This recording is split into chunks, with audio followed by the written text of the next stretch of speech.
Hello students, मैं shine Luthra. आज मैं आपको कक्षा 6 का अध्याय 5 प्रारंभिक आकारों को समझना की प्रश्नावली 5.6 करवाऊंगी, जिसका पहला प्रश्न है निम्नलिखित त्रिभुजों के प्रकार लिखिए। हमें जो नीचे त्रिभुज की यहाँ पे माप दे रखे हैं, हमें प्रकार बताने हैं। पहला है त्रिभुज जिसकी 7 सेंटीमीटर, 8 सेंटीमीटर, 9 सेंटीमीटर भुजा है।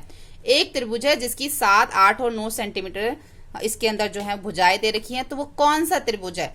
जो त्रिभुज जिसकी तीनों साइड्स हमारी अलग अलग होती है, जैसे एक 7 हो गई, एक 8 हो गई, 9 हो गई, जिसकी तीनों साइड्स अलग होती हैं, वो हमारा विषमबाहु त्रिभुज होता है। ऐसे ही बी में भी एक 8.7 है, दूसरा 7 है, तीसरा 6 है, तो तीनों ही अलग हैं, इसलिए ये भी हमारा विषमबाहु त्रिभुज है। सी में हमारा जो है वो पी क्यू बराबर है क्यू आर, क्यू आर बराबर है आर पी और 5 सेंटीमीटर, यानी कि ऐसा त्रिभुज जिसकी तीनों भुजाएं एक बराबर हैं, तीनों ही 5 सेंटीमीटर हैं, जिसकी तीनों भुजाएं एक समान होती हैं, वो हमारा समबाहु त्रिभुज होता है। डी है हमारा त्रिभुज DEF है, जिसके अंदर M कोण D के ऊपर हमारा 90 डिग्री बन रहा है। अभी तक जो हमने ऊपर देखा वो हमने भुजाओं वाला देखा, अब हम जो देखेंगे त्रिभुज वो हम कोण वाला देखेंगे।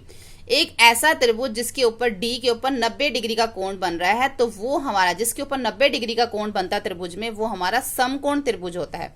यानी कि इस तरीके से यानी कि ये हमारा ऐसे है और ये उसके ऊपर 90 डिग्री का कोण बन रहा है, और ऐसे ये हमारा क्या बन रहा है, 90 डिग्री का कोण। ये हमारा समकोण त्रिभुज है। ये त्रिभुज भी बन रहा है और 90 डिग्री का भी है।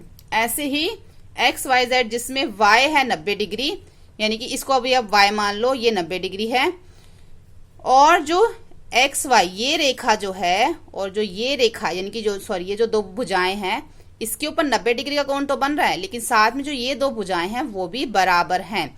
ऐसी कंडीशन में ये 90 डिग्री का समकोण तो है, उसके साथ इसमें ऐसा त्रिभुज है जिसमें दो भुजाएं बराबर हैं। जिस कोण में दो भुजाएं बराबर होती हैं वो हमारी समद्विबाहु त्रिभुज होता है। उसके साथ 90 डिग्री का कोण भी बन रहा है, इसलिए समद्विबाहु समकोण त्रिभुज है।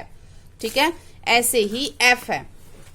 अब F के अंदर हमारे त्रिभुज में L पे हमारा 30 डिग्री बन रहा है, M पे 70 डिग्री और N पे 80 डिग्री, तीनों जो है 90 डिग्री से कम के कोण बन रहे हैं एक त्रिभुज के अंदर, तो वो हमारा न्यून कोण होगा। 90 डिग्री से कम के कोणों को हम क्या कहते हैं? न्यून कोण कहते हैं।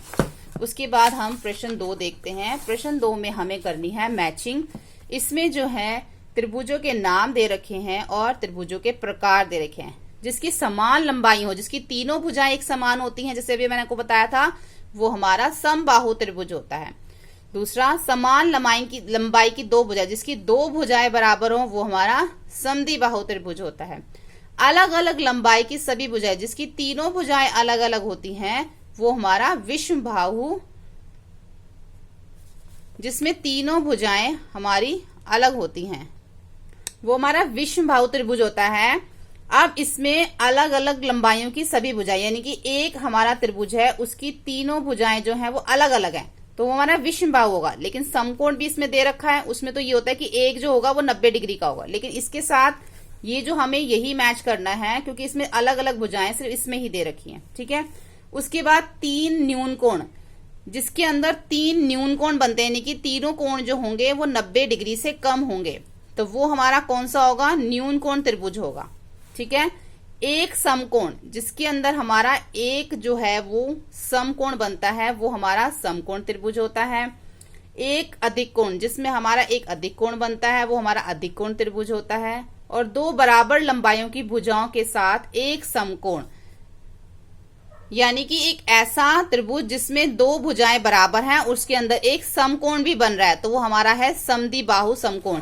जैसे कि अभी मैंने आपको बताया था इस तरीके का, यानी कि ये जो है हमारा यहाँ पे ये स्ट्रेट लाइन है, यहाँ पे ये 90 डिग्री का कोण बन रहा है और ये भुजा इस भुजा के बराबर है, तो ये 90 डिग्री का समकोण भी हो गया और समद्विबाहु भी हो गया। ठीक है, तो ये हमारा बनेगा समद्विबाहु समकोण त्रिभुज।